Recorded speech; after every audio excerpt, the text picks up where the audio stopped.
আর এখানে সানসেট পয়েন্টও আছে। আজকে এখন মোটামুটি 4টে বাজে, সানসেট হতে হতে তো অনেক দেরি। সত্যি বলতে টায়ার্ডও লাগছে, সেই সকালবেলা মানে 4টে থেকে উঠে আর কি রওনা দিয়েছি। 4টে থেকে উঠে সেই ট্রেনে করে এসে আজকে সারাদিন ঘুরে আমি একটু টায়ার্ড ফিল করছি। এখন মনে হচ্ছে ফিরে যেতে পারলে ভালো হয়। যাই হোক, টুকটাক যা যা পয়েন্ট আছে দেখে এবার ফেরত যাওয়ার চেষ্টা করব। অসাধারণ এই পরিবেশ, একদম শান্ত শিষ্ট। কথা বললে শুধু কথাটুকুর শব্দটুকু শোনা যাচ্ছে। তবে ট্যুরিস্ট স্পট, প্রচুর ট্যুরিস্ট আসছেন।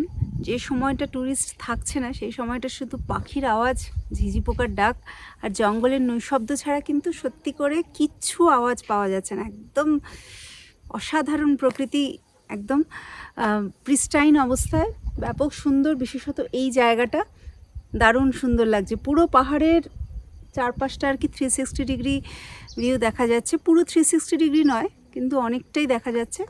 দারুণ এক্সপিরিয়েন্স। এত গরম লাগছিল, এখানে একটা দোকান থেকে খেলাম মটকা লস্যি। পেছনে যে লেকটা দেখা যাচ্ছে এটা হচ্ছে পাঁচমারি লেক। এখানে বেশ কিছু অ্যাডভেঞ্চার স্পোর্টস আছে, জিপলাইন আছে, বোটিং রয়েছে। জিপলাইন আর বোটিং এটা 500 টাকা করে পড়বে, আর আলাদা করে বোটিংও আছে। এই পেছনেই জিপলাইন রয়েছে, বোটিং রয়েছে। আপনাদের যদি অ্যাডভেঞ্চার স্পোর্টসে ইন্টারেস্ট থাকে তাহলে এই নম্বরগুলোতে যোগাযোগ করে আগে থেকেও কিন্তু বুকিং করে নিতে পারেন।